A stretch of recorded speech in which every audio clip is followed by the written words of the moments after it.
All right, here we are, another Saturday Night Live Zoom with another very special guest, Melissa.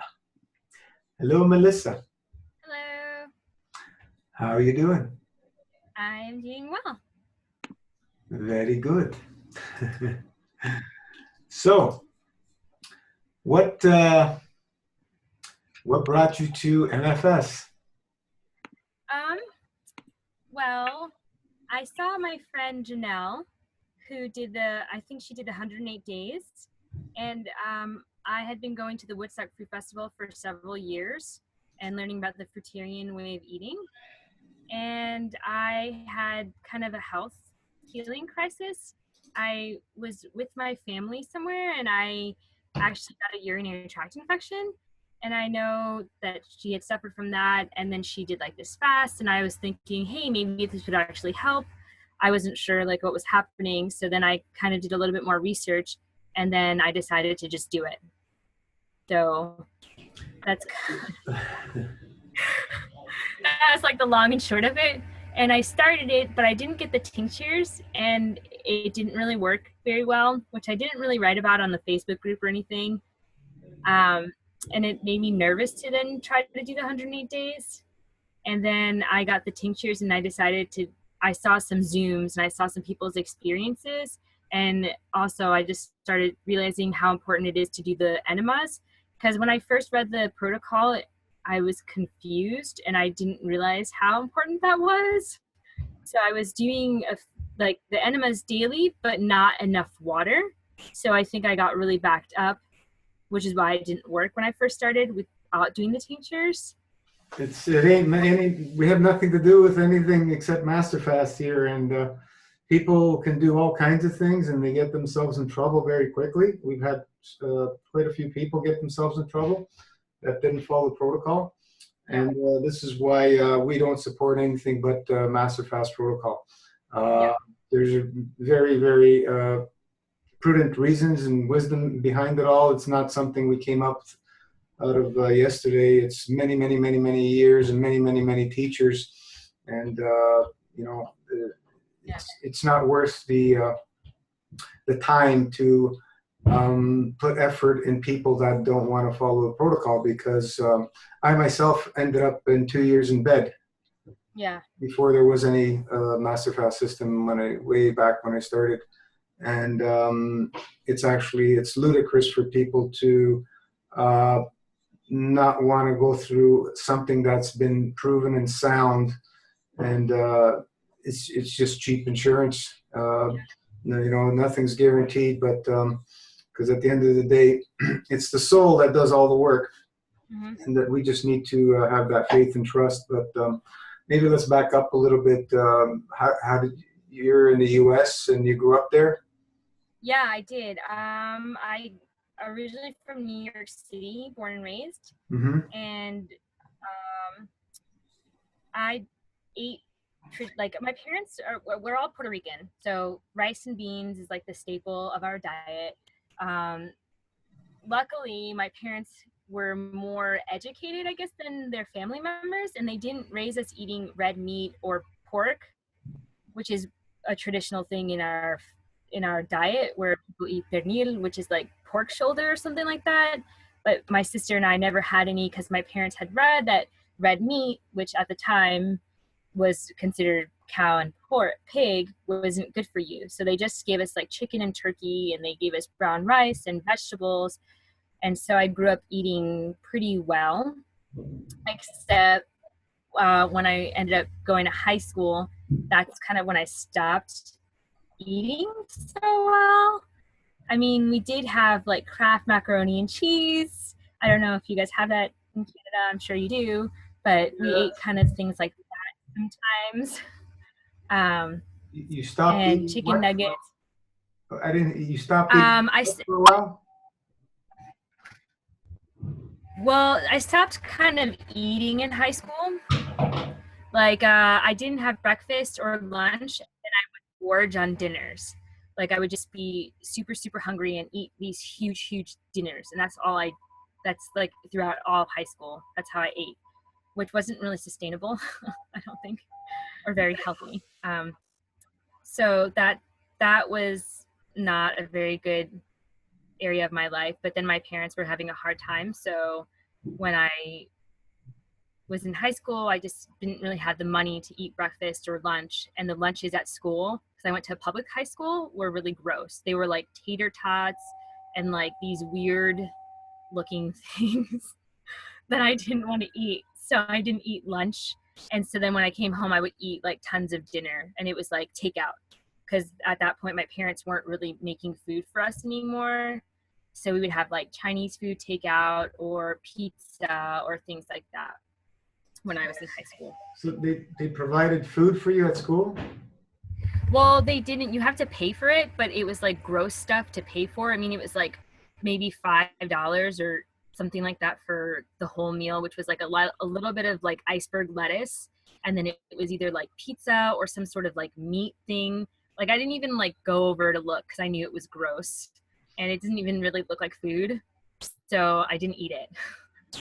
So I just decided to not eat food, which I guess was a good thing in the end, to not eat it, because I probably would have more issues than I did prior to starting this fast. But then I got to college, and there was food like all the time everywhere. And that, and then in addition to all the food all the time everywhere, I did start drinking a lot.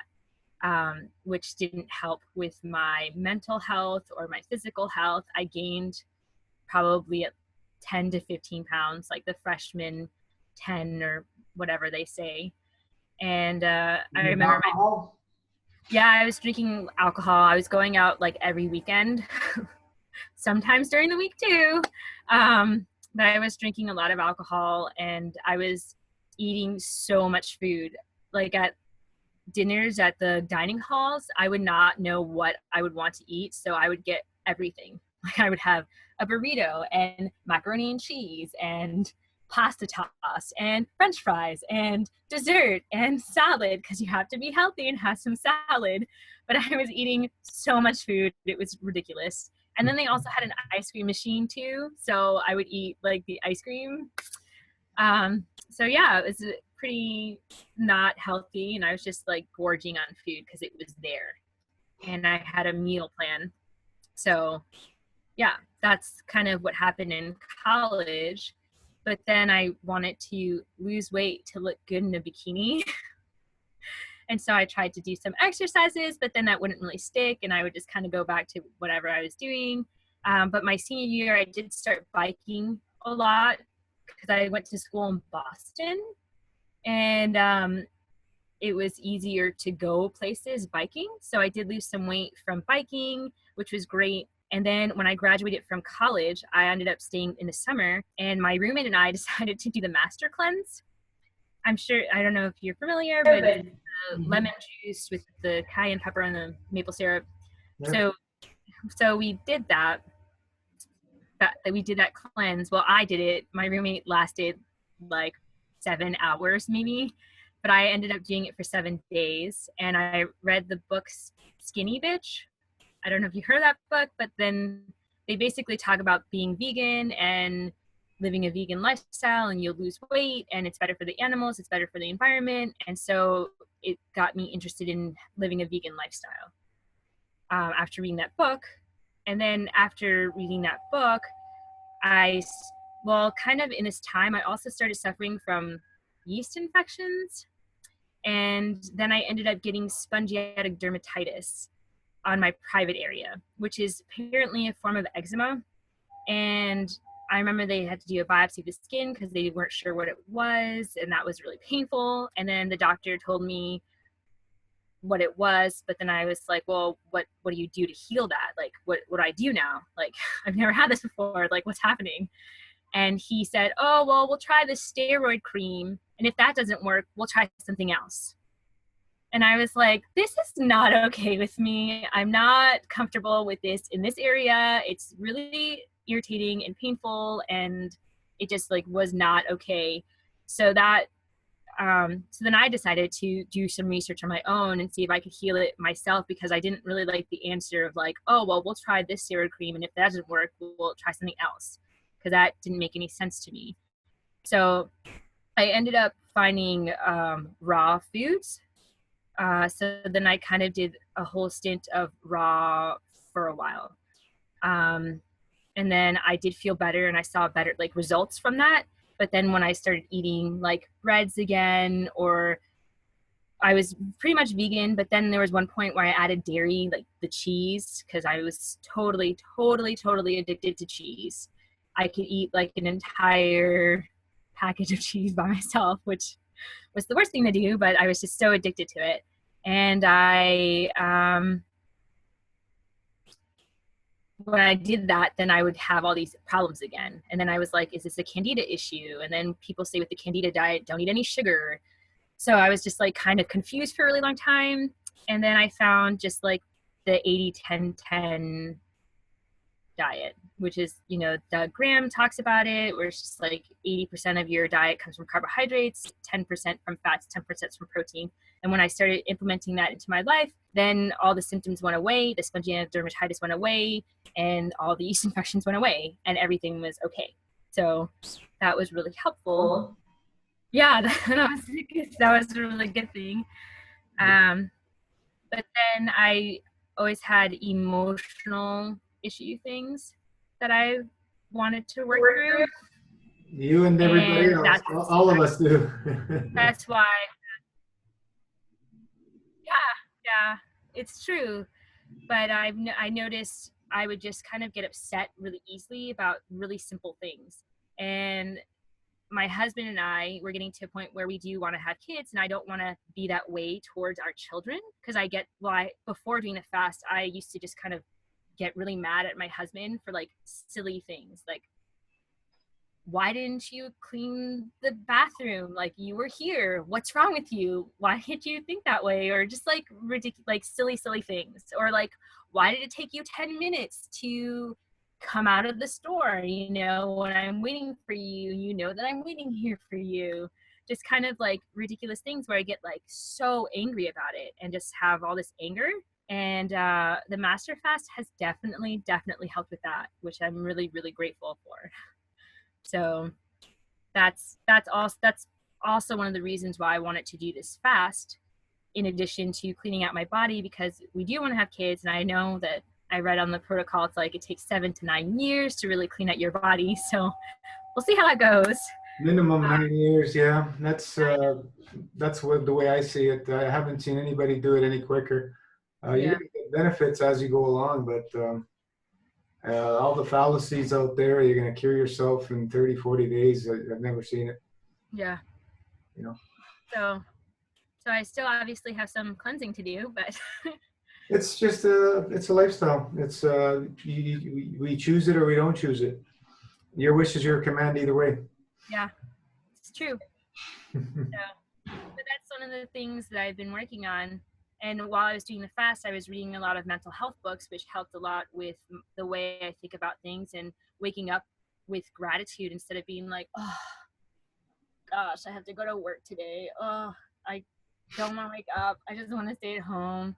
And that was another thing. I didn't have like any energy, even though I was eating pretty well. Like, I was eating mostly fruits and vegetables, and you know, I mean, I was eating some grain, and I guess I wasn't really doing so much exercise either. So when I first moved here, where I live now, upstate New York, where I met my husband, I was a lot lighter. And then as the years progressed, I started gaining more and more weight.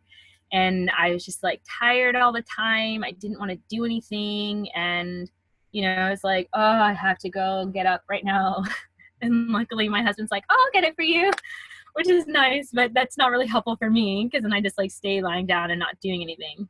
So I just really thought it was time for a change.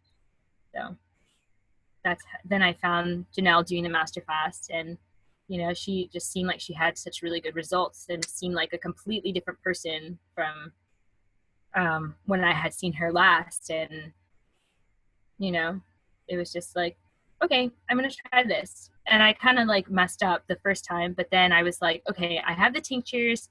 I got the Kalima board. I'm gonna do the Kalima board. The enema things are not working for me. And then when I did that, I had like no problems. It was just like so much easier. Like it was night and day. Because I was actually a little concerned. I was following the protocol, but I didn't have the tinctures. I didn't know how serious that was. And if I just started without the tinctures and just waited a few days, and it was just like, and I was doing the enemas, but I was doing like one and a half bags, they're small. And I just didn't really understand that part. And then I was looking at some Zooms and listening to what you guys had to say about that part. So anyway, I just was like, I need to get a Kalima board. That way I can just like lie there and not have to think about it. Which part of the protocol is not clear so we can fix it up so people don't make these mistakes? Because these are crucial. Well, I think you guys had updated it recently, and I think it's more clear. But when I first read it, because this was like, I read it in probably like September of 2017. I was just confused because it said, I remember reading like the enemas, but they're not necessary. Like it doesn't hurt to do the enemas. So I don't know. I was confused about that part. That was like unclear, but I think now like the protocol is like way more clear because I kind of read through it again. Because actually my husband's doing the master fast right now. He's doing a 40-day, and he's on like, I think day 27 or something like that. So we've had emphasis on enema since day one, but anyway, it's like if there's a part that was not clear, that's why, because we continually try and improve it so there's no misunderstanding, because misunderstandings can get people in trouble very, very quickly. And the main thing here is that people understand what's going on. They, it's in the pin post as well. This has nothing to do with juice fasting. Just because we use juice is not a juice fast. It's the furthest thing from that. And the lack of understanding or the lack of intelligence to read through the whole thing and follow it through is what gets people in trouble. There's opinions. Everybody has one. And we have had to help a few people, not had to, but chose to help people that went off track and got themselves in so much trouble. Like I said, I spent 2 years in bed from my early on mistake in 1990. Back then there was no support, there was no help, there was no internet, there was nothing. It was just, okay, let's see what happens. And learned the hard way, and after almost killing myself and so on and so forth, finally learned. But we don't need to do that anymore. We can follow the system and be pretty safe. Depending where you're coming from. Like somebody who comes through the big pharma routines, treatments, and for a few years and been really hammered. That's much more difficult situations, and they really need to be guided properly. But the average person, young people have much more resilience to things than somebody who's a little elder or has more challenges with their health. Yeah. But so your husband's decided to jump in too. That's nice. Yeah, it is nice. So he's doing that right now. So he's supporting you. That's good. Yeah, and I remember watching after I had that, like, that I didn't follow the protocol correctly. I think it was Alejandra's Zoom, and that was really helpful because she wasn't drinking enough juice. And I also think that when I first started, it was hard for me to get like one bottle down of juice, and I think it had to do with not doing enough of the enemas to like release things. Because when I got the Kalima board and was doing that, I also started doing the Kalima board before I did the protocol again, just to like help get things moving and just see what it was like to do it. And that really helped, and I didn't have like any problems when I did 108 days straight. Like I didn't have any problems at all. So you did 108 days of the protocol? Yeah, I did. Awesome. Yeah. So I started, I think it was October 13th, and then I finished January 31st. I think it was the 13th. It might have been the 14th. It was something like that. I have the date written down, but I don't have it right here with me. But I was just like, I want to change my life. I want to start 2018 correctly. I want to feel the best I've ever felt before at 30 years old. So decided to commit to it and then do it. And I feel so much better. Like, I feel like I have so much more energy. I have just, I just have a different outlook on everything. So Yeah, your photos say a lot, before and after. yeah, my husband actually made a little certificate. He like created a certificate for me. It's really funny. He framed it and gave it to me on my 109th day. Active picture. It was really cute. But I ended up losing about 32 pounds because I started at 138 pounds and after I weighed 106 pounds. So it's quite a bit of weight, and you can see it in my face. It's so crazy. Like, looking back at pictures, I just look so swollen and just, Yeah. So people that are inflamed hold on to water, and the average person is inflamed to some degree. yeah. And that's normal for us, right? Because that's what everybody's doing, and stuff in their faces day in and day out. So what did you said the 108 went pretty smooth for you, like no healing reactions or anything?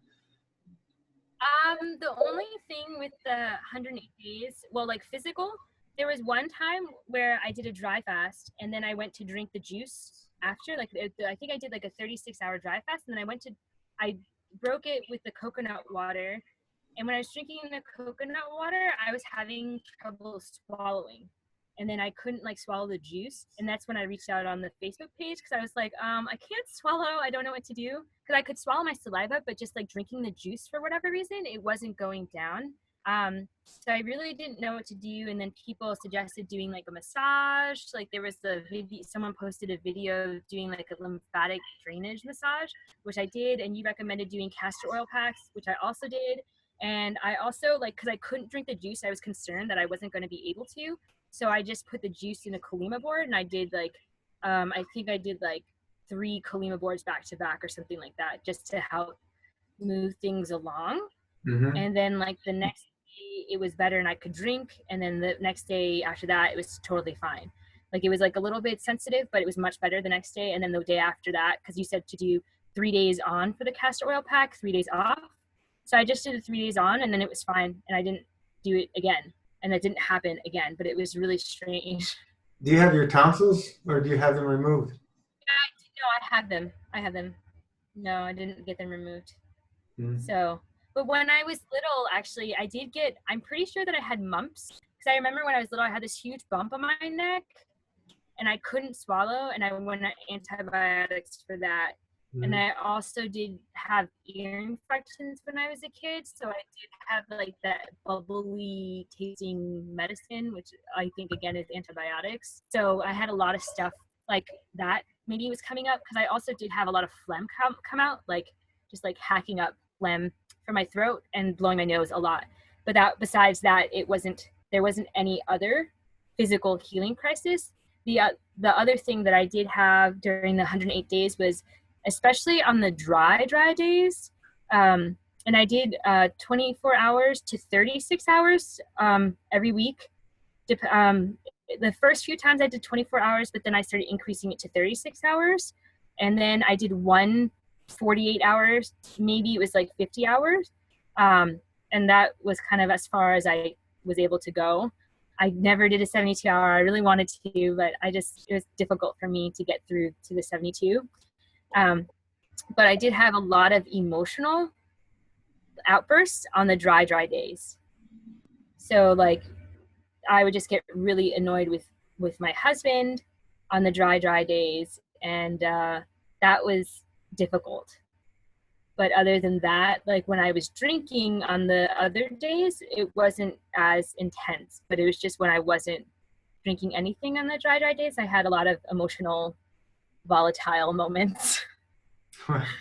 What was your dry schedule like daily?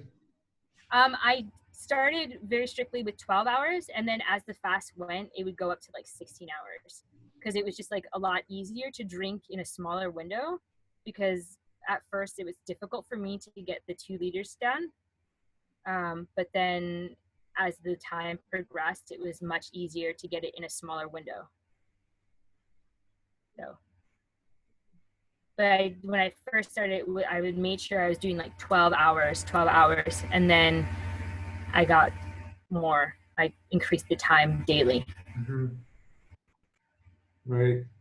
And you were drinking how many liters a day? In quarts? 2. Well, I think it was those 2 32-ounce bottles. So I was 2 of those a day. A quart, yeah. Yeah. We use liters up here, but we know both systems. We changed when we were in grade school. Yeah, it's a little. That's funny.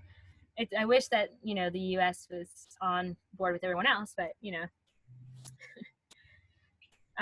but it's a little less than a liter, 32 ounces, because it's like 30. A liter is about 34 ounces. Okay, yeah, so it's a little bit less, I guess, then. But I definitely made sure I drank both of those, and I had the kidney tea every day, like the 1 cup in the morning with the tinctures, and I did the Last Supper 12 tinctures. Mm-hmm. And then at night I would do the same, 1 cup and then drink the tea. Well, I would take the tinctures first and then drink the cup of tea. I never put the tinctures in the tea. So. Yeah, some people like it as a shot. Some people put it with juice. Some people put a maple syrup. Any way to get it down. The nicest way for field interactions is mixing it with the tea, but as long as you get it down, that's the main thing. Let's back up a little. You said you broke that dry with coconut water, not with the bubbly? No, I did the bubbly. I did the bubbly first, and then I drank coconut water. And you drank coconut water. The bubbly first. I always did like the bubbly before I started the dry fast. Right. And I would do the 24 hours to the 30 or the 36 hours, and then break it with the bubbly again, and then drink coconut water. Very good. Yeah, coconut water is it's a bit heavy, and some people have a challenge with it, so that's why it's just an option for people to use it. What we recommend is in the protocol now is the kidney tea first. So after you do the bubbly, you want to do kidney tea. Me too. I mean, 2 weeks ago, I think 2 weeks ago, I broke my 48-hour dry monthly. I did, and I didn't have time because I was at work. I was like, okay, let's just drink a little bit of juice, and then I start working. I don't have time to drink the kidney tea, but it was very heavy, the juice, and so the best would be kidney tea. And because it's very hot, I like it hot. You drink it very slowly. You can't drink it quickly, and you want to drink very slowly when you break your dry. So the kidney tea is very nice after a dry. Yeah, I read that in the protocol update, because that wasn't there exactly like that when I had read it the first time. And so now Andrew, my husband, he's doing it that way. He's drinking like kidney tea, and then he wants to drink the coconut water though. So he's easier. Yeah, I saw that. Well, that's my recommendation for anything longer than 3 days. Under 3 days shouldn't be any issue for most people. But anyway, try it both ways. What happens? Most are dehydrated. What? Most of us are dehydrated. Most people are dehydrated. Yeah. Most people are dehydrated, and so we are thirsty after a long dry. We are very thirsty after a long dry because we're dehydrated. And so it's better to do it very slowly and very gently, and the juice can be heavy after a dry. So the kidney tea is what we have in the protocol for that reason, because the juice is heavy at that time.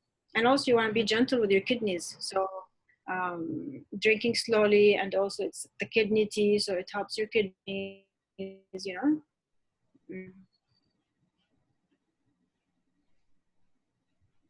Now for the daily dry, I still recommend just sticking with 12 hours when you're doing the master fast, because you will not feel it. All of a sudden you feel it. You're cutting out. Hello?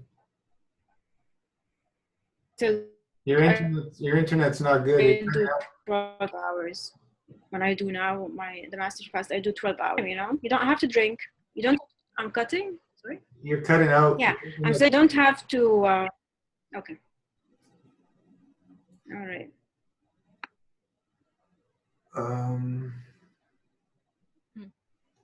What was that? I had something in my head there.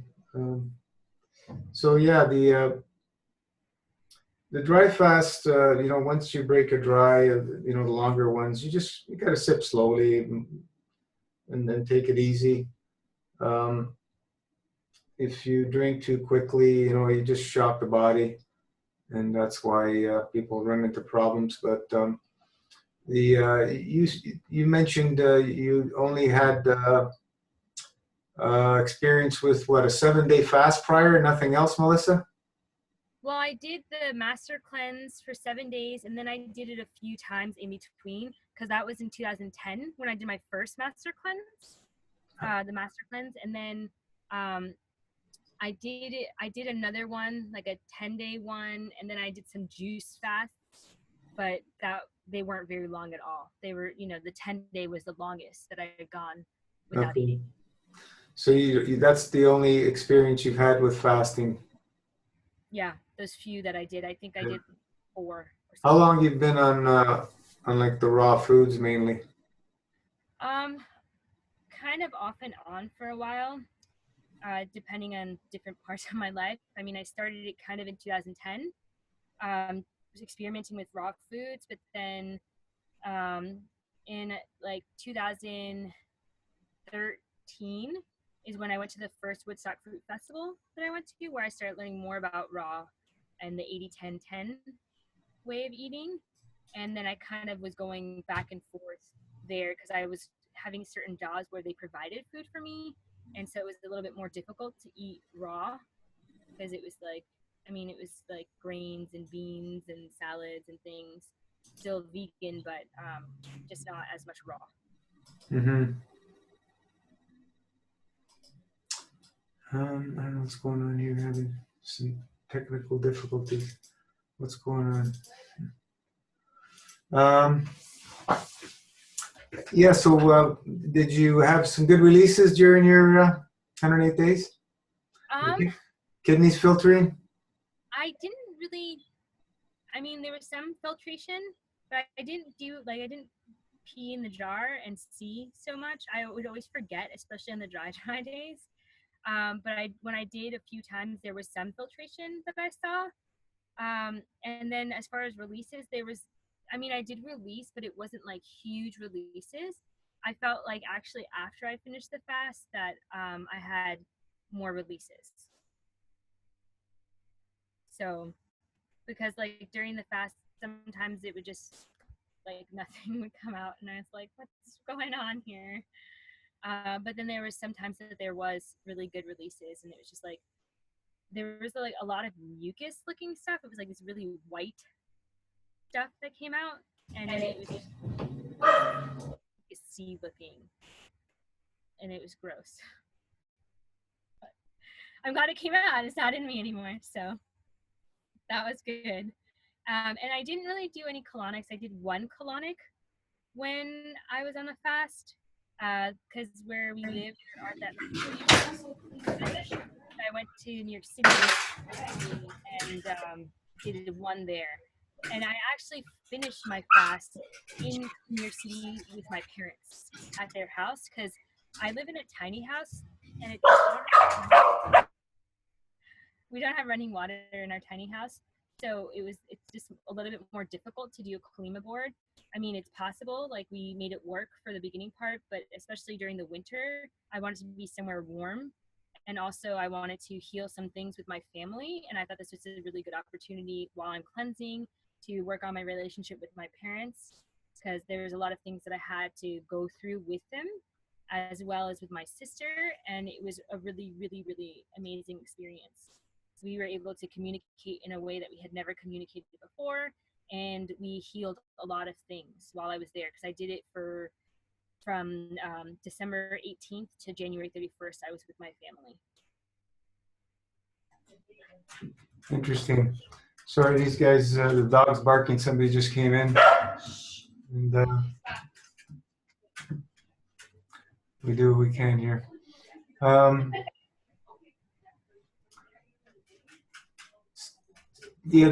When people come into something like the Master Fast with no experience in clean eating and fasting, they have challenges drinking the juice because the juice is very, very potent at cleaning things out. And it starts, stirring up that cesspool, and it becomes very uncomfortable. So people feel better drinking less until they get slammed with themselves, literally drowning in their own cesspool and drying out. And this has happened a few times with people. And, a couple people almost killed themselves. So this is why the emphasis is on drinking so much juice, minimal, for new people, and especially, doing lots of enemas and keep things moving. Today's man is literally a cesspool of things that the body doesn't recognize: chemicals, toxins, this, that, and the other thing. We're putting these things through our body through diet, environment, emotions, so on and so forth. And it's detoxing a man in today's day versus 100 years ago. You can't compare. It's just completely two different things. And what worked back then doesn't work these days. The old way of thinking, people are stuck in some of that old ways, and we see that a lot, and people still getting themselves in trouble, when we don't have to, because we know a little bit more than they did back then, just a little bit more, and that little bit more can be a lifesaver when you're doing a very powerful detoxification system and lifestyle like we're doing. So we want to be safe, and we want to have we want it to be effective, So they go in hand, and using all the tools is cheap insurance. That's all it is. Very cheap insurance. The human body is a miraculous design, and it, like, we start talking about toxins and this and that and everything, but the actual, anything we put into the body converts it into a plasmatic state. And the body actually doesn't produce any waste, but anything that we put in 3D physical foods or whatever, they're foreign to the body. All foods, I don't care what it is. Food is foreign to the human body because the human body doesn't need food; it needs energy, and that's what it works with, and is how all the universe works. And as down to the smallest thing that we know of is the atom. It's continuously in perpetual motion without any fuel, any food, anything, and it's continuously moving, for perpetuity. It doesn't need anything outside of itself because it's connected to the greater whole on the universe, on the same principles as the universe. The atom works on that principle, and the human body works on the same principle, and we're made up of atoms, and so is everything else made up of atoms. It's just our belief system. We've been indoctrinated and programmed to believe otherwise. And this is why we need to eat. Until we can break through and break free from our programming, we're going to have to continue to eat. But the beautiful thing is that we can reduce it slowly over time and retrain and remember where we came from, because where we came from, we will return, and there's no physical eating in those realms. This is the only realm that there's physical eating of eating each other, eating beings, eating other beings. It doesn't happen in the universe, only on this plane. So we do the best we can to slowly retrain ourselves and allow the body to go through that conversion. it's not a simple thing. Like,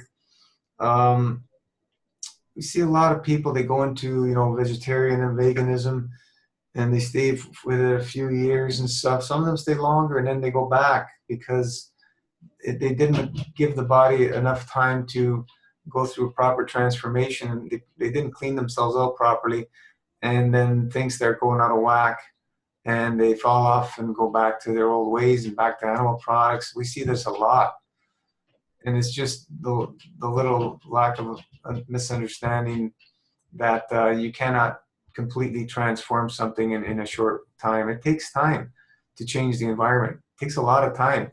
And some of us who've been on Master Fast for a couple of years or more are just starting to realize what it really takes. 108 days, we just opened the door. Honestly, that's all it is just opening the door. And if anybody tells you anything else, that's their belief system. My knowing is completely different than people's belief system because I've been through it. And, you know, it just scratches the surface. It's, you know, we like to rather say just opening the doors, scratching the surface sounds like, wow. But yeah, we open the doors, and then it's our decision. Do we want to keep walking through, or do we want to go back to our old ways? And people, some of them choose to go back to their old ways. We see that. That's okay. That's their sole choice to continue to experience misery, pain, and suffering. You know, we see that all the time. We don't. A lot of people self-sabotage. Why do we do it? We need to learn more. we need to keep learning. But you know, you're still very young, and you know, when you're younger. There's a little bit of an easier path for some of us. Some of the new generation, their genetics are so weak. It's very challenging for some of them. So it's better to start sooner than later into a lifestyle change, because what's going on out there with sickness and diseases is worst it's ever been, and it's only getting worse. You know, it's just complete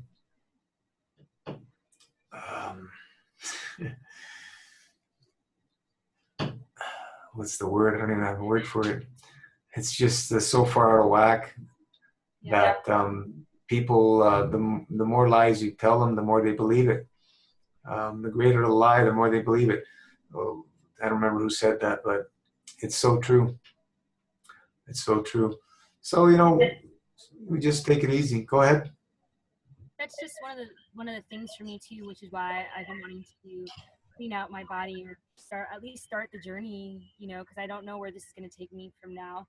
But my family, like a lot of my family members, they're on medication, or they had cancer or high blood pressure or diabetes. And it's just like, for me, it's like everyone's always like, oh, it's genetic, it's in our genes. It's like, I don't really believe that. I don't believe that. I think it's the food that we're eating, and also like what we're doing, like what kind of environment we live in. Yeah, it's all of the above. It's your genetics, it's your environment, it's your lifestyle, your diet. It's all of the above. And if we continue to do the things that our parents and grandparents did, we're going to end up pretty much more than likely the things that they have. Yeah. That's what it is. For my life, so.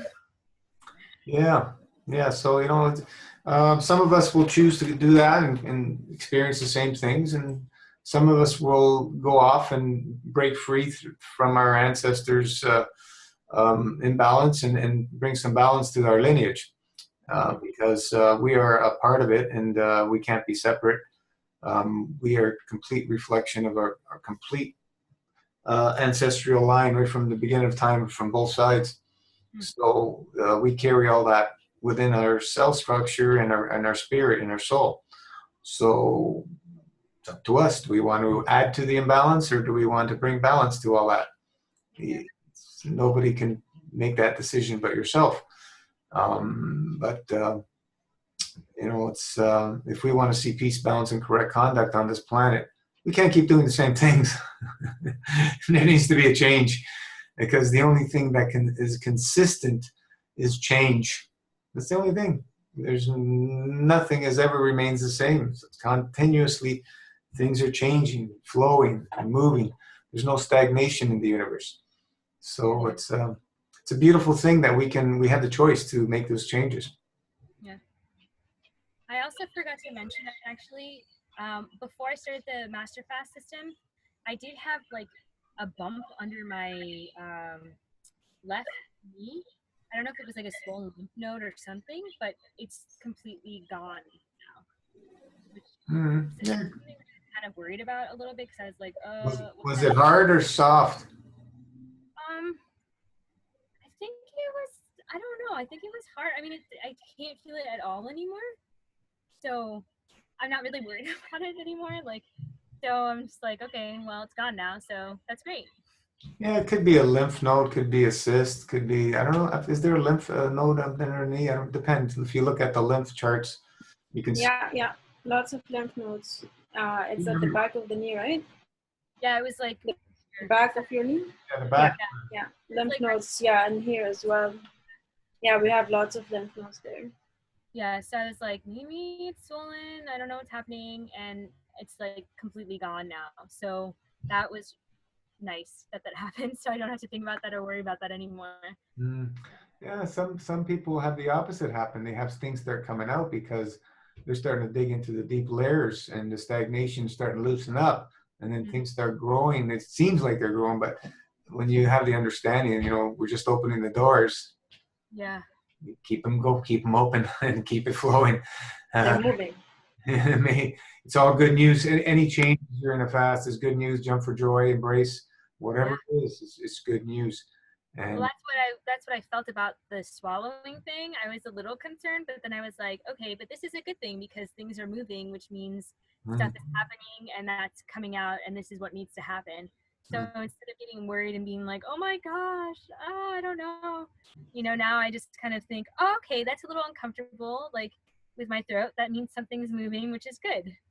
Yeah. Like reading some of the things that you post or people post in the Master Fast system and looking at the other interviews has been really helpful. And I think that also helped me with the fears that I had before starting, just going through and watching some people's experiences that they had, because it's like, okay, let me see what happened. Like some people said, oh, well, they had really big releases after like 50 days or something like that. And I remember listening to someone's Zoom, they said that. Yeah. Oh, yeah. There's some people that are very locked up. 50, 60, 70 days, they started to unload the old stuff. What does it take? Whatever it takes. Yeah. We don't know. Everybody is different on how they hold on to things emotionally. And some people are very locked up, and they're going to need work to do. 108 days, you know, it's a good start. Plan your next one. Yeah. I'm working that out. You went into the mini options. Are you still on that? Yes-ish. That's what I've been struggling with that a lot actually lately, because I don't know, I've just been struggling with that. I'm thinking I was doing the 9 and I did 18 days of the eating, but then I also said that I didn't quite do that right, because I know you were saying to do at least 1 day of dry fasting, and I didn't do that in the 18 days when I did that. And then I did the 9 days of just the full Master Fast protocol, and then I broke that, and I was doing it correctly, but then it was just really difficult for me not to want to eat steamed vegetables and things like that. So I started eating some of them, and like luckily things have continued to move. But now I'm just like, I don't know if I kind of want to go back on the 9-day fast, but I'm just having a little bit of a confliction about that right now. And that's just something that I have to work through. And I know like you guys have really great answers and like really great advice, and you know, you have so much experience doing this, but I feel like I guess this might be something that I have to go through emotionally or whatever to get to the point that I want to be at. We all go through these challenges with the food, and it's because it's all around us. The whole society revolves around eating. Yeah. You know, unless you want to escape into the middle of the desert or in a jungle somewhere. We need to learn how to deal with these situations because everywhere you turn, there's food. Yeah, it's true, and it's just difficult because there's, I guess, like with my family and with my husband's family, it's like everything's very centered around food. When you get together, it's like, oh, we share a meal, and so that's been a little bit difficult, not participating in that, and not, I don't know, it's like a lot of people don't really understand, like in our families. I mean, they're like kind of open to the fact that we're doing it. And I did 108 days and nothing bad happened to me. I didn't end up in the hospital. Like, I'm still alive. That was like the thing. Everyone was like, you're still alive? You haven't eaten for 40 days? What? Like people who we live near, like family and friends. But then like after I finished the fast, they're like, oh my gosh, you look so vibrant. You look so happy. Like, and they just saw all this good benefits that I did this. But still, it's like difficult because Andrew started the fast and his family's like, oh, are you guys gonna be eating? Are you like eating anything? Like, what can we make? Like, can you eat with us? So it's just like difficult also in that regard, because it's like we want to have like a family connection, and that's one of the ways they connect. So that's, I think, also why I'm struggling with eating versus fasting right now, because I do want to have a connection with our family, but you know, It's the only way people seem that they is the only way they can connect. yeah. It's through food. We're Tom.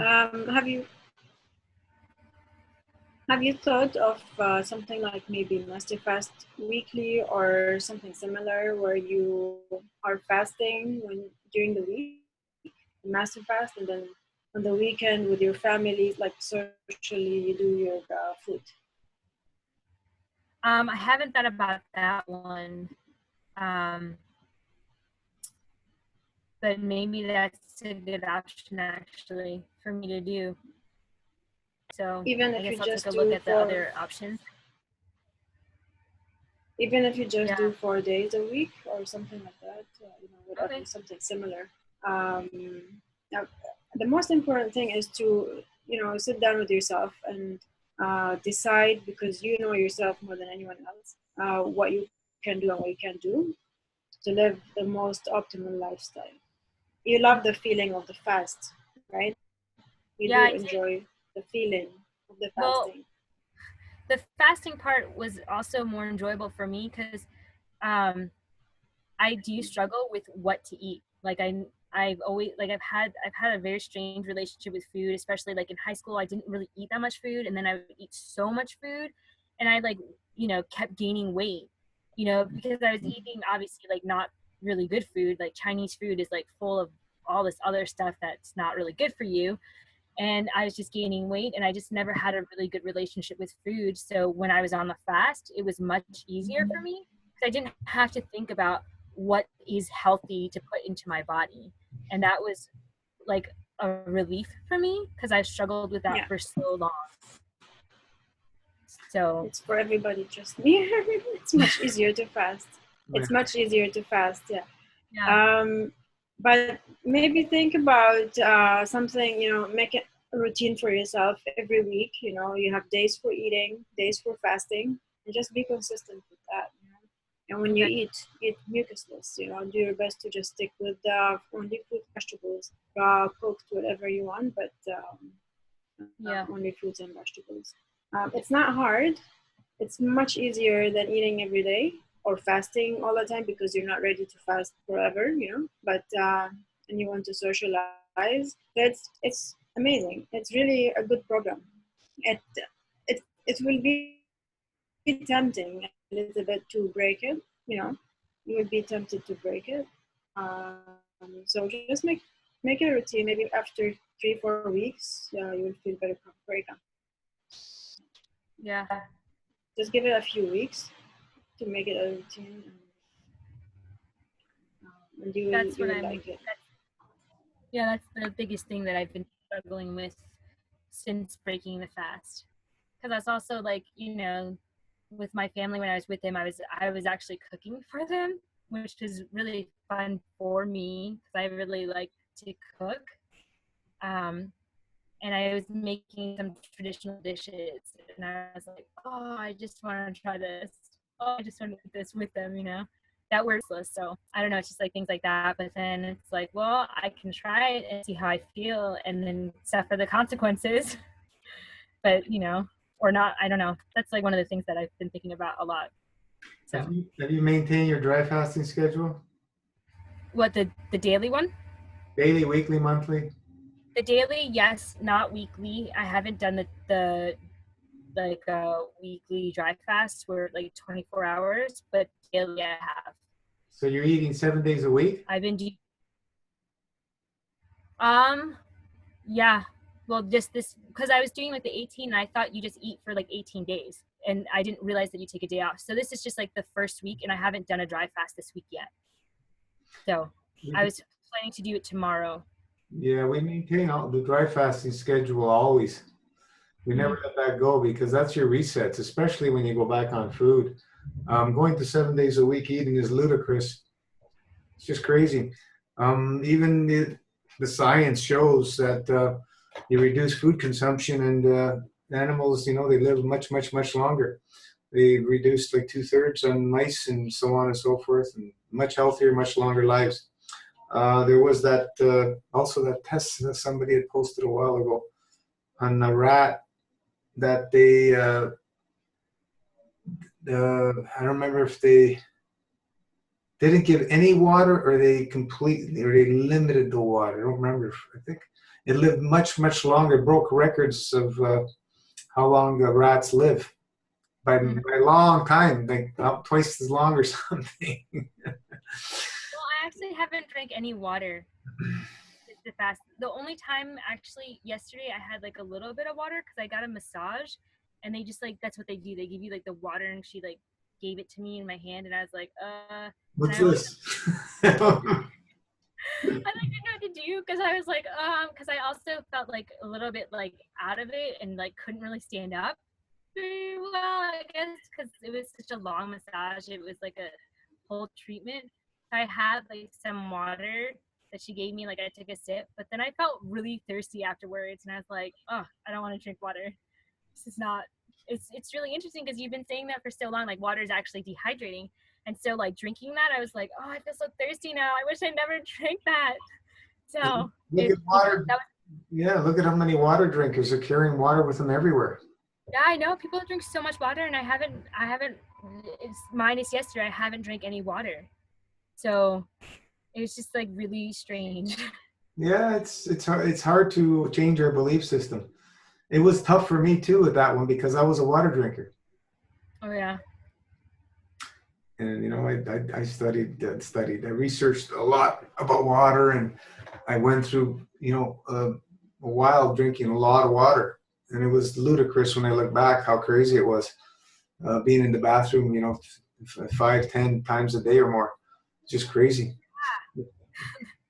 That's also nice doing the fast. You don't have to go to the bathroom as much, which is great. Like Freedom. I mean, for me, it was just like, when I would drink water, people would say, oh, you have to drink enough water so that your urine is like clear or like and so I was like drinking the water, but I was going to the bathroom so much, and it was so annoying, especially in the middle of the night when you just like have to wake up in the middle of the night and then go to the bathroom. That was really annoying. And then doing the fast, I didn't have that, which was really nice. Yeah. So. Yeah, it's just very stressful on the kidneys and everything else. Drinking all that water, it's just insanity. Even if you eat too much fruit, you'll notice that you'll be going to many bathroom trips, peeing and so on and so forth, urinating. It's just we overdo everything. The key is always to try and reduce, and the only way we can do that is removing the obstructions first, so the body becomes more efficient and starts utilizing field interaction versus physical foods. The more we eat, the more hungrier we get, the more we drink, the thirstier we get. And we go back into that cycle and we get caught into it, and we can't get out very easily. So when we focus on V equals P take away O, or another simple formula. And we work on that, when we eat minimal, not every day, not 3 times a day. And we focus on that, start removing obstructions through many fasts, never stop, because that becomes your lifestyle. And we start looking forward to our fasts. We start seeing, changes happening, subtle changes over time. And we don't get thirsty no more, and we don't get hungry unless we start, eating like crazy. These hunger things, if you wait them out long enough, keep yourself busy, they go away, because it's not real hunger. Yeah, that's another thing that I realized when I was doing the fast, that I eat when I'm bored a lot, or just having a hard time dealing with things. Like, I know a lot of people say don't eat when you're having an emotional moment, make sure that you're like settled and okay. And for a long time I'd be like, I'm fine, I'm totally fine. And then I realized that like a lot of the time I wasn't fine. And then I would eat like so much. I would eat so much food to the point where I'd be like, oh my God, I can't move. I can't move anymore. And, and I've done that so much, like my whole life pretty much. So that was interesting for me on the fast, just realizing that, I was just doing that because there was nothing else better to do. But then I realized like there's so many other things that I could do. Like I could read books that I'm interested in, or I could go for a walk, or I could, listen to music and dance or something, Were your parents adamant about you finishing everything on your plate when you ate? They weren't really that strict about that. It was more like, I remember when I was little, my aunt did that to me, and I think that stuck in my head. Because like there was one time like she made like eggs for me, and I didn't like the way she had made them because it was like burnt, like the whites when they're burnt. I never liked that. So I didn't like it, and I didn't want to eat it. And she like was like, you can't leave the table until you finish everything on your plate. And I was like, I don't want to eat this stuff. And luckily her husband, my uncle, he was just like, you don't have to eat it. Go upstairs and play, I was like, okay, thanks. And then I left. But I think that stuck with me all the time. Yeah, they do the best they knew at the time, but it's a form of child abuse, and it stays with you for the rest of your life. Yeah. You see that in so many people. I was one, I couldn't leave the table, so I ended up eating everything, all the leftovers from everybody. Yeah. So we gotta work that out of ourselves and bring balance to all that, because it's not something that's that simple. You can turn it off. That's why we do it slowly, prudently. Continually put the effort and time into changing our lifestyle. Going back, it's your option. But if you're going to go back, what's the point of even doing it? Just stay where you're at. Mm-hmm. Don't even bother.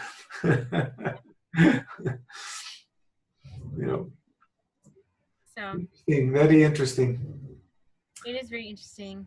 I think our relationship with food is just a very, very difficult one, I think, in our society. Yeah, and a lot of these cultures, not all of them, but a lot of cultures, it's revolved around food. In most of Europe, India, Chinese, they have their foods, right? Foods and so on and so forth.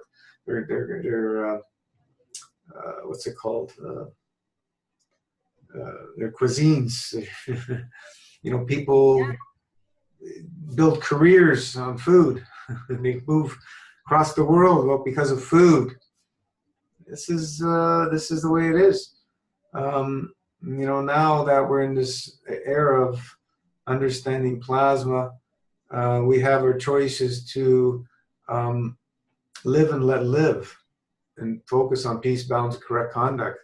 Reduce ourselves from eating other beings. At least reduce. Yeah.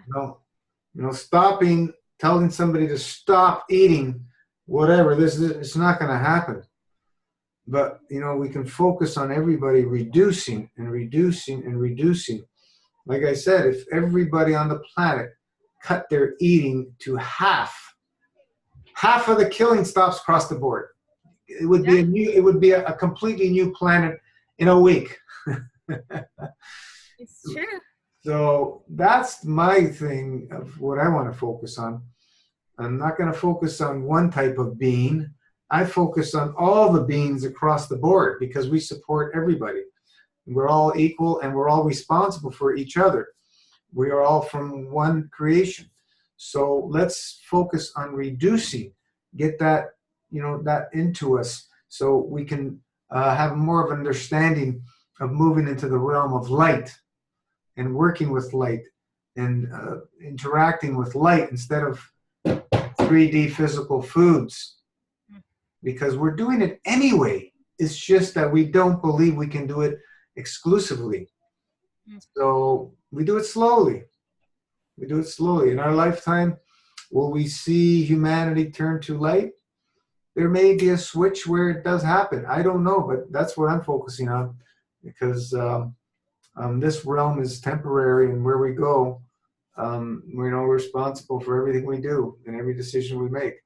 And I want to reduce my effect on other living beings and non-living beings, because everything has a soul. Every atom has a soul, and everything is made up of atoms, and an atom is a plasma. So it's interchange with all the different energies. When you're talking about you're cooking for other people, you're tapping into the emotion of those foods. We learn and allow that interaction to happen at the plasma level. That's what's happening. You're tapping into the emotion of food. That it can only happen through plasma fields interchanging, just like you're smelling aromas of plants or essential oils, whatever. You're in nature. You're interchanging through plasmatic fields, and we can sense them physically, but we're interchanging with them on an energetic level, and is amazing. The best antidepressant is go play in nature. Connect with nature, or connect with the stars, sit and watch the stars, a few nights in a row. It's just amazing what happens when you do these things. Watch the moon, watch the sun, start giving them love, everything, all the living and non-living things, just interact and give to them all the love that you can manifest, because we have an infinite source. And once we open up by giving, we're allowed to receive, not before. So the whole thing is about giving and giving and giving. That's why we do what we do in the Master Fast realm. We're continuously helping people and giving as much as we can, as much support as we can. We're supporting with these calls. We're supporting with Facebook calls. We're continuously giving because we are the change we want to see. So do we want to see continual destruction on every level across the planet and eating other beings, no matter what their names are? Do we continuously want to see that and rape Mother Earth continuously? I don't want to see that. I don't want to be part of that. So this is why we're doing what we're doing. We want to see that change of what I see as a paradise here in the physical realm, where plants, animals, and beings are all freely living in peace, and nothing's eating each other. That would be a wonderful world. Yeah, it's there for all of us. Yeah. But if we're going to be, forcing people to do things, it's not going to happen. Yeah. This is why we say, this mass MFS is not for everybody. It's for people who choose to live in peace, balance, and correct conduct. And there's not a lot of people doing that. So it's becoming more and more and more. And this is the beauty of watching it unfold and expand across the globe. People choosing that focus. And the more people choose it, the more it gets stronger and it grows. And more people will join because it gets addictive. Living in peace, balance, correct conduct. There's that sense of beautiful, wonderful freedom of living with less. Letting go of things, clearing out, letting go. I have a real struggle, with, the children and stuff. They're just buying more and more and more. And, we've all gone through these stages, but you just see just clutter everywhere. And, when you have that sense of being totally free, there's nothing like it. Nothing like it. My first awakening was my 12-day dry fast. It was just a revelation of total freedom and a sense of not actually desiring anything. Didn't feel I needed anything. And it's just an amazing feeling that nothing could reproduce that in this physical realm that you can get and touch. So, we choose what we choose, and it's all wonderful. If more people choose that peace, balance, correct conduct, it would flip over in an instant the whole planet. You don't need. You just need a small percentage. Once it hits that certain percentage, bang! You get that 100th monkey syndrome, and it just expands at exponential rate. And it's just awesome if we all witness that. I mean, isn't it like we start with ourselves, we change ourselves, and then slowly you will find that you're creating your own reality. I'm very convinced about that. So once you start changing, you start changing the environment, whether you like it or not. So you really don't even have to worry about the masses because you are creating your environment. So it doesn't matter who's going to do it or not. It doesn't matter. Yeah. We all live our own journeys. That was one of the things I during the master fast, I was talking to my sister, saying, "Oh, all these things are happening in the world," and I was like, "Okay, well, what can you control? Like, you control yourself, and when you have lived the world that you want to live, that reaches out to other people, and people see that, and they're like, oh, I want that. When people are like, oh, wow, you're so happy, you're so vibrant. What do you do? Like, what are you doing?" And then, that's something that I also started focusing on myself because before I started the master fast, I would get really, really overwhelmed with the bad things, that are happening in the world. Like, they put all this stuff in the news. I don't even watch the news anymore. Like, I haven't watched the news for years, but like, you sometimes see things if you're on Facebook and things like that, where people post things. But it's like when I, started doing this fast and living the way I wanted to live and making my own choices and just being more grateful for being alive, because that was like something that I also struggled with. Like, when I was growing up, I didn't ever want to be alive. Like, I used to say all the time, I wished I was never born. And I did have like a lot of suicidal thoughts growing up. And when I started doing fast, I just had so much more appreciation for life and also my life and the life that I'm creating with my husband. And it's just been really, I'm just like so blessed and so grateful for that, because otherwise I don't think I would be where I am right now.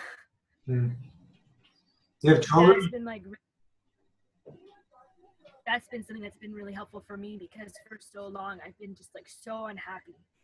So it's like, it feels like, wow, this is like, wow, okay, I got to this place, but like there are other things that I want, and I'm working to try to fit all of it together. But like, that was really difficult for me growing up.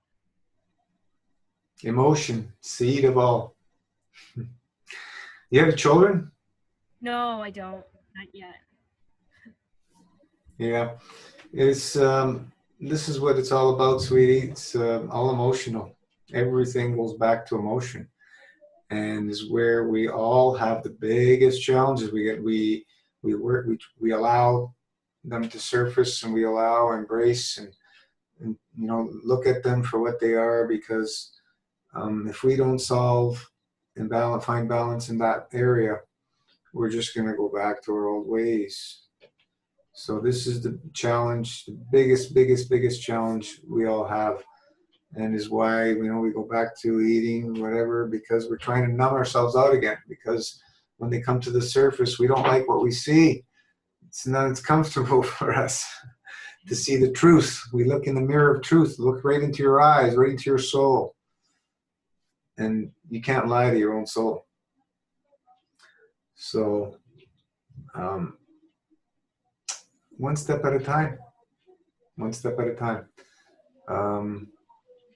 We'll get there. Yeah. Melissa, does your husband eat the same way before the master fast? Did he eat similar? Vegan, which is like one of the things that brought us together. Like we didn't want to harm animals, like either one of us. And it is really funny because we met I was a counselor and he was the manager of a camp that we were both working at. And we were both talking and having conversations. I was like, yeah, I really think that people should eat like mostly raw fruits and vegetables. And he was like, yeah, I completely agree. And when I was saying that to people before, people were like, oh my God, you're so crazy. Like, whatever, Melissa, like, yeah, okay. And then Andrew was like, oh yeah, like I totally agree. And we were like talking about barefoot, like being barefoot on the earth, like, and we actually got married barefoot. That was like something that was really important to us because we wanted to feel grounded being married and just like being connected to the earth. And that was like kind of like this whole conversation with my family because they're like, you don't want to wear high heels, like you don't want to wear, and we're like, no, this is not up for discussion, we're getting married barefoot. And that was it. And so he's like really supportive in that way, which is great. And I'm so grateful that I met him because I've never met anyone who has loved me like completely unconditionally like he does. Like when I yell at him or am like acting a little crazy, he is just like, and I'm like, are you sure you want to be with me? Like, like, are you sure? And he's like, I love all of you. Like, I married all of you.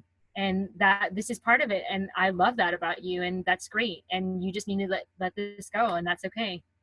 And so, like, luckily I had that support system. Like, I don't know how I found him. I don't know how that really worked out. But I'm really, really, really blessed and grateful. You created him. Don't forget that. Yeah, that's you true. attracted him. Yeah, that's true. So, yeah, extremely supportive too. Because during the fast, people were like, "What? You're not going to eat for 108 days? Like, what? No, that's not okay." And Andrew is like, "Okay, try it. See what happens. I completely support you. You know what to do. Here's the thing. Do you have a question? Put it on Facebook."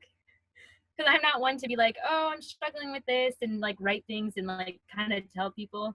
Because I guess like for me growing up, it felt like it was like complaining or like just like not. I don't know. It's just difficult for me to do that. And that's something that I'm getting over slowly but surely. But Andrew's like, write on Facebook, ask a question. Why don't you tell me what's going on? So I'm worked on doing that. Like I didn't really post that much, but he supported me doing that. Yeah, it's very important. People share the good, the bad, the ugly, and the beautiful. This is the interaction is a sense of how people won't feel alone because you may be doing something similar, going through something similar to somebody else, and they can relate with that. They don't feel alone. Everything that's ever been experienced has probably already been experienced. It's there's nothing new out there. Things are very similar. They'll be unique because different combinations and so on and so forth. But people can relate and they feel more comfortable and supported. And this is what it's all about. And it's a beautiful thing to have a community where we can do that. It's not complaining. There's a difference from complaining and sharing what you're going through when you're going through an MFS. There's two different things completely. Complainers are not doing anything. They just complain. They're not doers.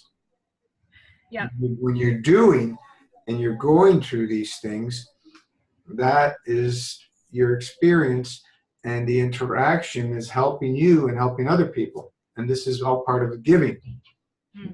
That you're giving. When you're doing that, you're giving. If you're not doing anything, you're not in master fast, you're just there to complain. There's no reason for you to be here. So long. Bye. We don't need you here. But people in master fast, we're here to support each other. We're a family. And it's a beautiful thing to watch the many transformations. It's just, out of this world. Everybody's a superhero in their own right who's gone through a master fast. even, you know, the short 30, 40 days, you know, everybody's a superhero. They've, you know, made the commitment and jumped in and you know, did it. The other thing is the real superheroes are the ones that continue. Can I add something? It's good though. I like what you're doing, Melissa, that you're not yes, it's not about complaining, but you know what you're going through, right? And so you don't need to ask for help because you know exactly what you're going through, right? You have watched enough videos, you have, and we have basically every question is basically covered, right? We already covered pretty much almost everything. And it's good that you're having faith, you have read, you have listened, and you have the faith, and it's just you're going through a tough time, and that's, you know, you're detoxing or whatever, you know, or emotional imbalance. And I mean, I was going through a difficult time in the past few weeks, and I didn't post about it, but because I know what I'm doing, you know, I know exactly what I'm going through. You know, I did talk to Gino about it, but because he's my partner, it's good to talk to someone, but I you know, I don't need to post everything. If I feel I know the answer, you know, I mean, it's good to share. Always good to share.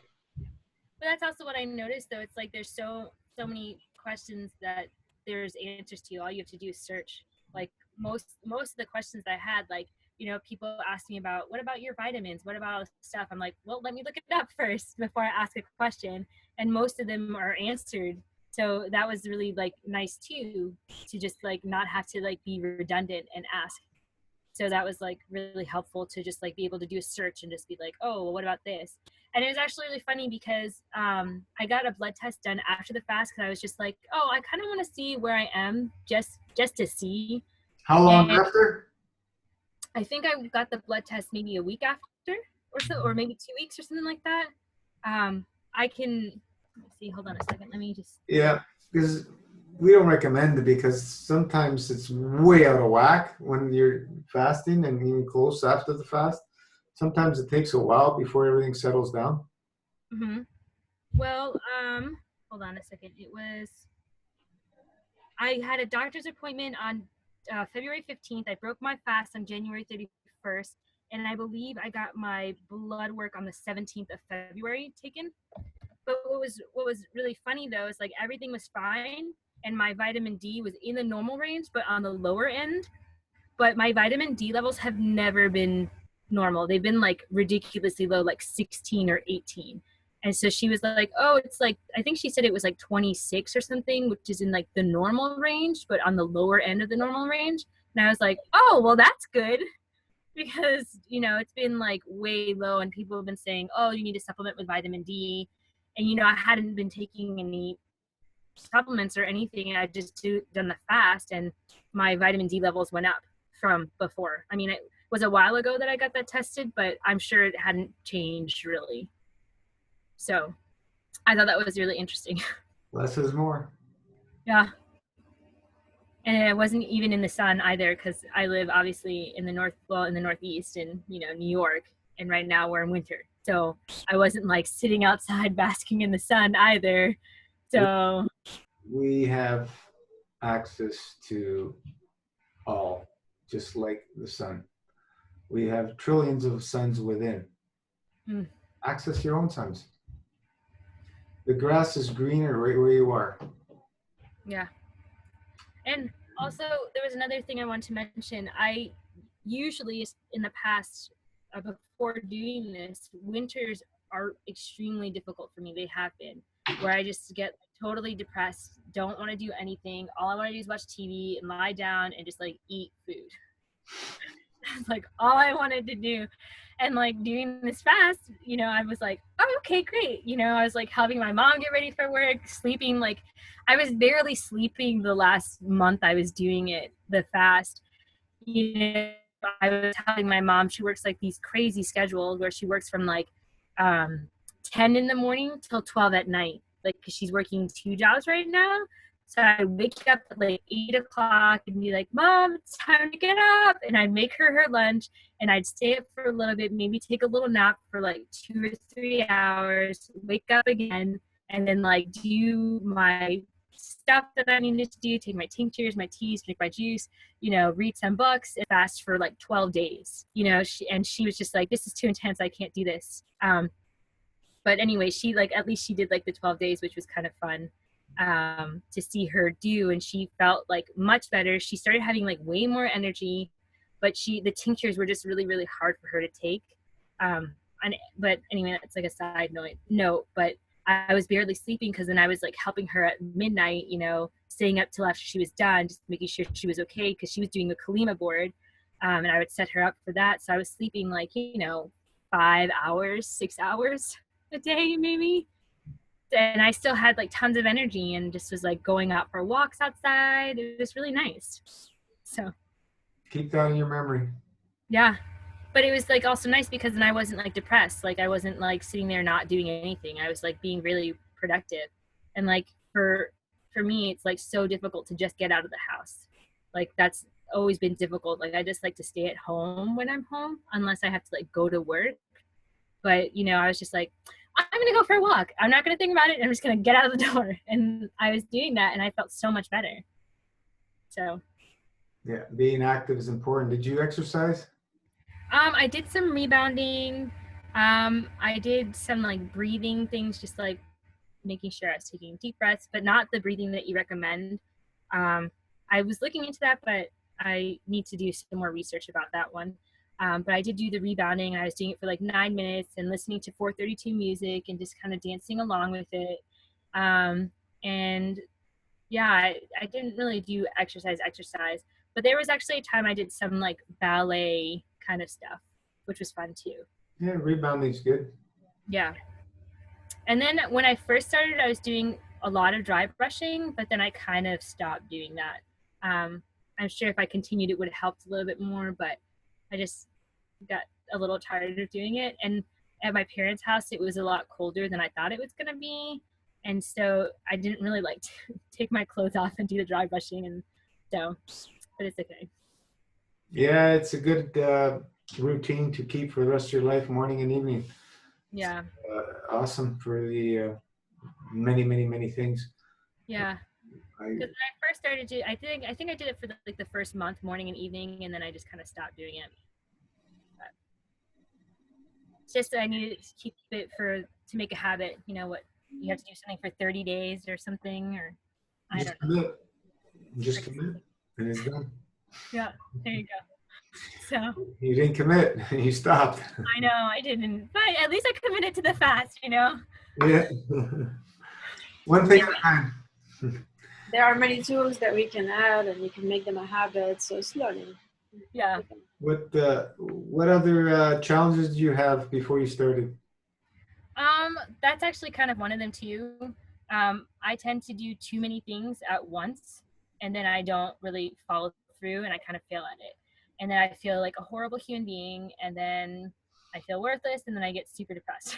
So, that's something that I'm working on currently, just having compassion with myself, and just being accepting of where I am right now. Because I like to be perfect and do things perfectly and follow things correctly and follow the rules.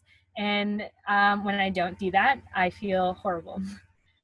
So that's also another thing that I'm struggling with, because it's just like, I don't know if I'm breaking this fast correctly. I don't think I'm quite breaking it correctly. And, there's just like so many things. And I'm just like, okay, well, this is where I am right now, and that's okay. And it's okay to fail, because what is it anyway? Like, failure is like an opportunity to find yourself or figure things out and then make it work next time, So that's what I'm working on, and that's something that I've struggled with for a really long time. We don't fail, huh?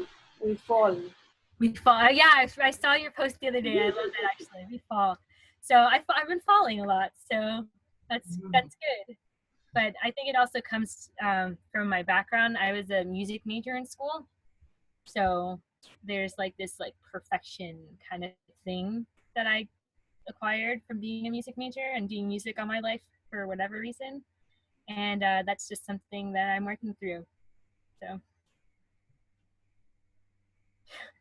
What instruments you play? I majored in flute, classical flute performance. So I can play the flute. I also know how to play recorder, Native American flute, piccolo. Here's the 432 one. I don't play though. This was a kid. Is that a recorder? Yeah. Oh, nice. This is a 432. Where did you get that from? It's from Germany, this one. Oh, nice. That's awesome. Yeah, I know I have a recorder, but I don't think it's tuned to 432. That's awesome.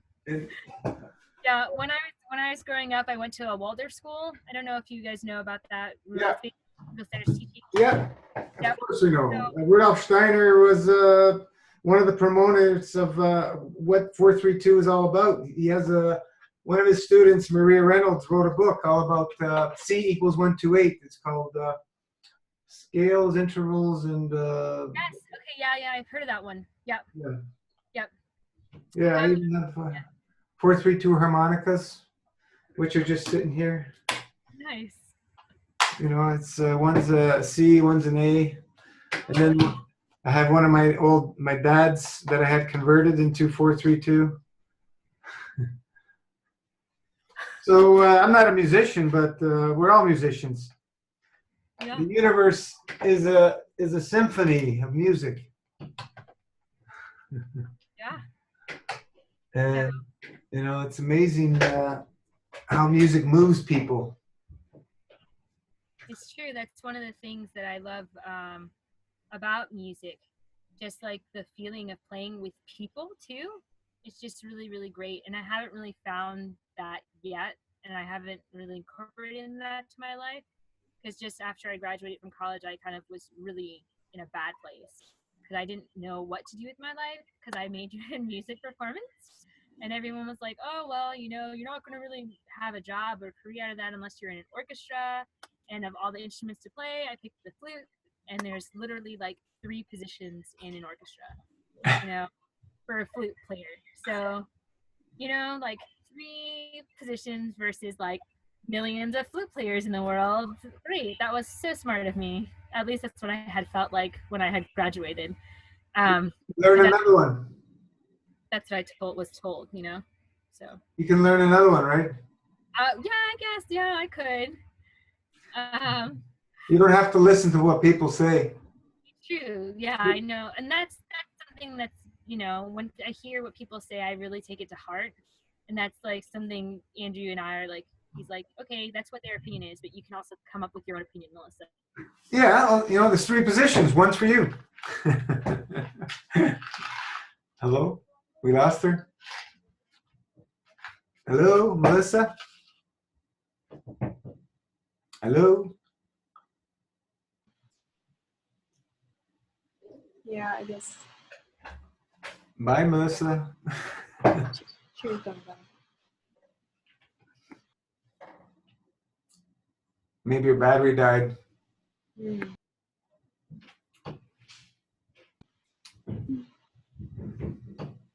Is that a first? We lost somebody?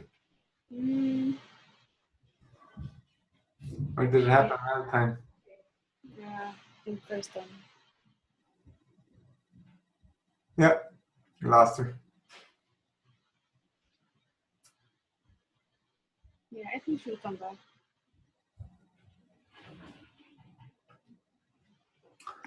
How's everybody doing?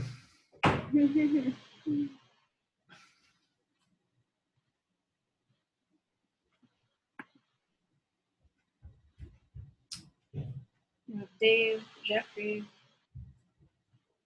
Margaret.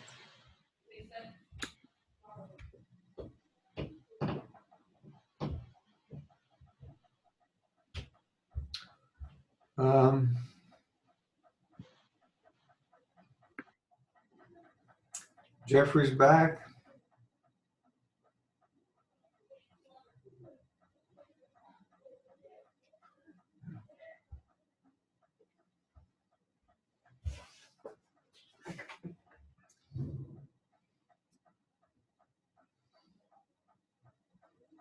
people are shy to come live.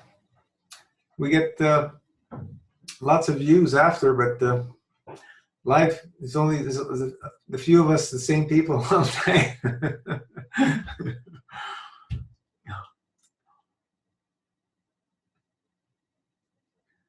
I don't know. Will we get her back?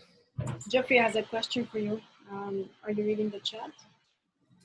I got disconnected. Is it okay for dogs to drink water? I have a pet dog. Yeah, what we recommend, Jeffrey, is limit their time for drinking water. Don't leave water out all the time. Limit it. What does Michelle recommend during when they're Calcium eating? water. Calcium water. So leave it, I think, 2 hours after the food. Yeah. So limit their a few hours a day, so they have a dry window.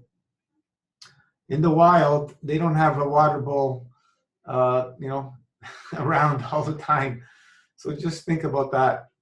They may go days or weeks without water, depending on what environment they're in. So yeah, our wonderful animal friends do so much better when we get them off of human food, human designed food, and put them back closer to what they would eat themselves in the wild.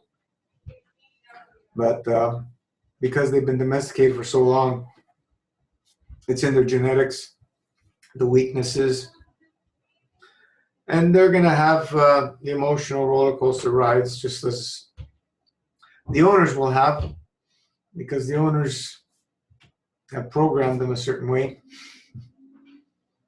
for millennia. But we can turn them around. Some pretty awesome stories with animals on the MFS pet protocol. Very simple. I see people doing the same thing with their children, with their dogs. Go drink, go eat. It's that program that's running.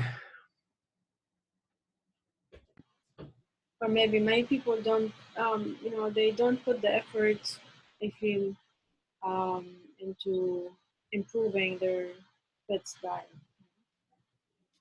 Improving what? Their animals' diet, the food. Like they're used to feed them something which is not optimal. And I see that at least the average person I'm not talking about people who are improving their own lifestyle. Mm-hmm. I find that they don't want to put the effort, because they don't put the effort themselves to change their own diet. So they are not going to put so much more into their animals. Yeah. It's just like parents with autistic children. They want their children to heal, but they don't want to make any changes themselves. A lot of them, and it's not going to happen, because the healing has to come through the parents as well, because the child comes from the parents. Yep. So if they want to change their the child's diet, like put them on raw food or something, they must eat the same food. Otherwise, the kid is not going to be comfortable. Samsung, is that her? She just joined.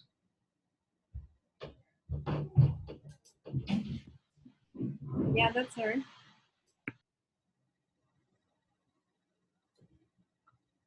Is it? Yeah, unmute Melissa. Is it Melissa? Is that you, Melissa? Oh, there we go. Hi, sorry, my internet just died, and luckily I have some internet on my phone. I'm so sorry about that. No big deal. All right, so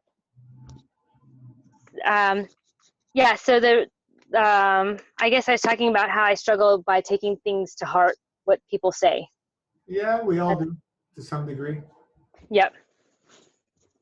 So, And, as long as we can learn from the experience and back away and look at it for what it is, because it's not you, it's just an experience. And let it ride through, let it flow. Because if we hold on to these things, that's how we build stagnations in the emotion, and then they start manifesting in the physical.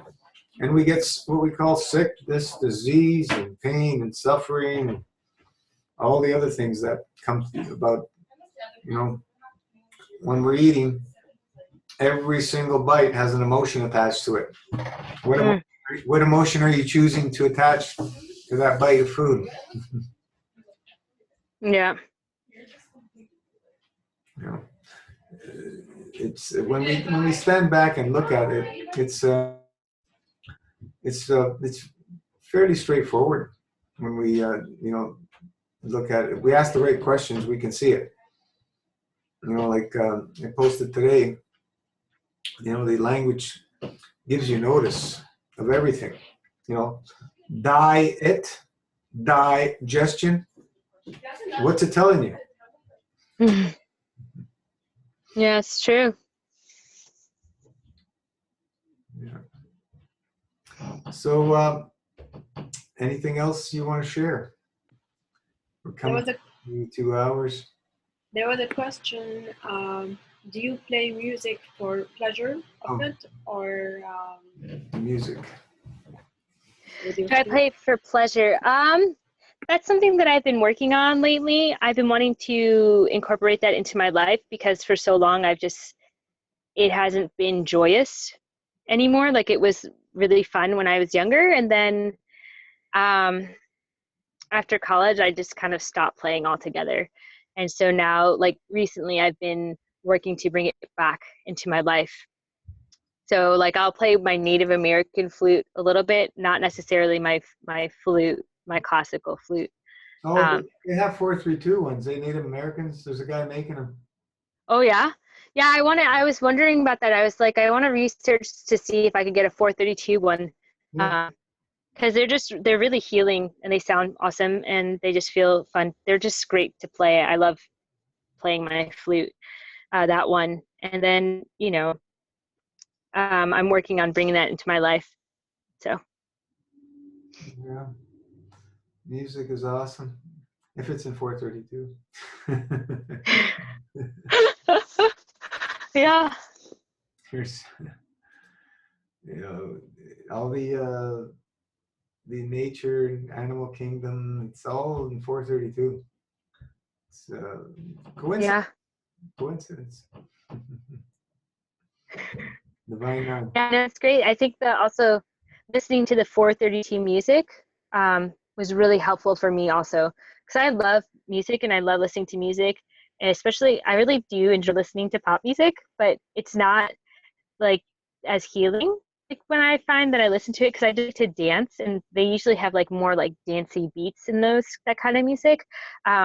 But when I was listening to the 432 music, it was just like so calming and just great, and I just kind of had it in the background, and I would cook my family some meals and just have the music playing really loudly in the background, and it's like didgeridoo, like a lot of the ones that I've listened to have like didgeridoo in it and some sort of like bells and just like tones, which was kind of fun.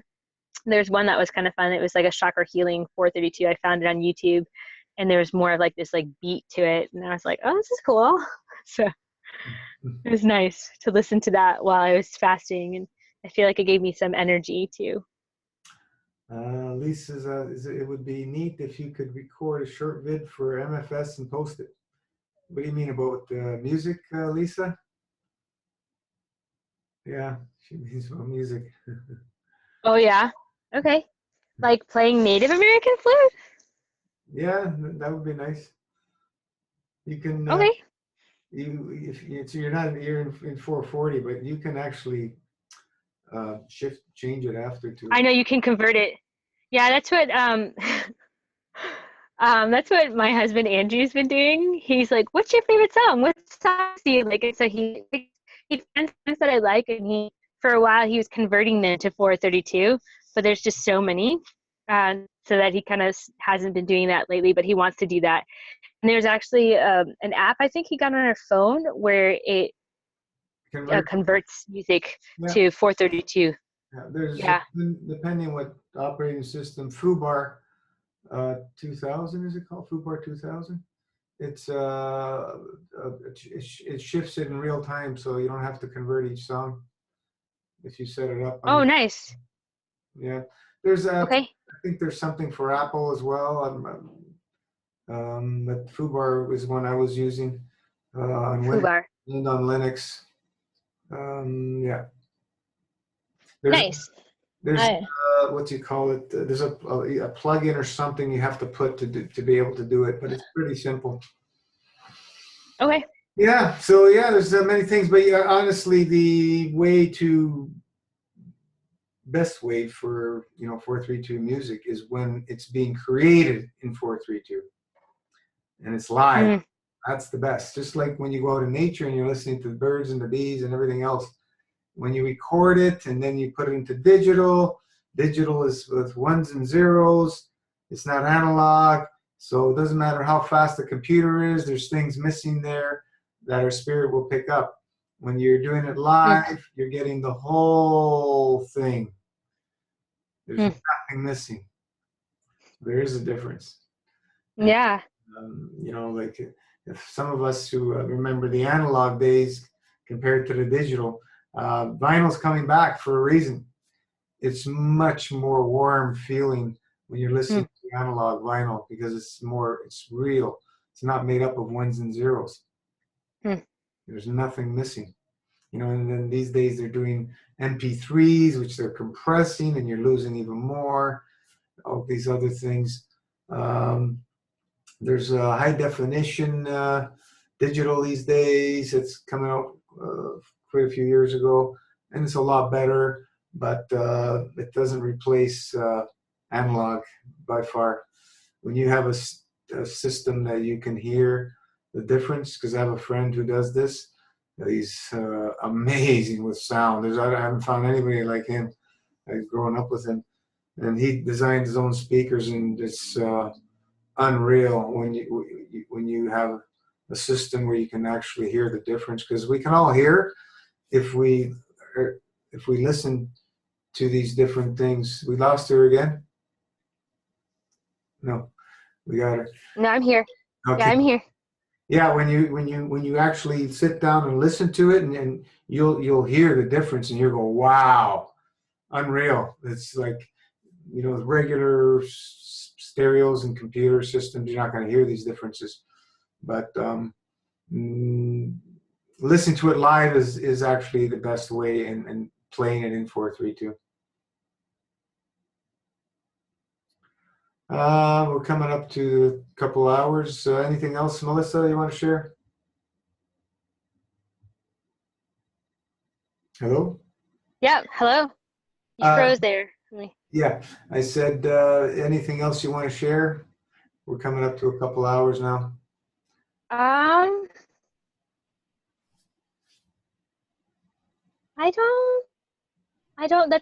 don't think anything else necessarily.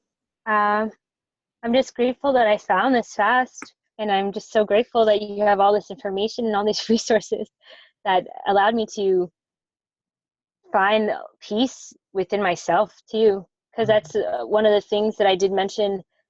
For me, I had a very difficult relationship with my body as well. Yeah. Like, I never felt comfortable in my own skin. Like, there's a lot of times where I just felt like I wanted to crawl out of my body. I don't know how to describe it any other way, but I just literally didn't feel comfortable being in my body.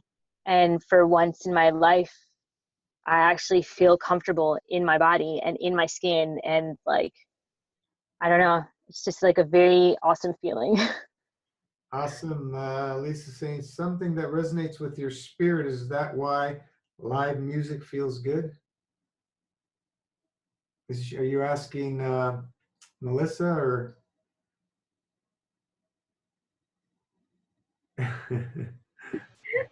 Just waving it out.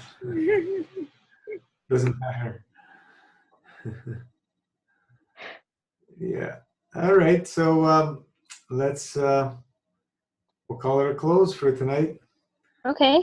Well, thank you so much for having me. Thank you so much for all your wonderful information. Thank you, Melissa. Thank you. You're doing amazing, by the way. Huh? You're doing really well. Yeah. Thank you, Rana.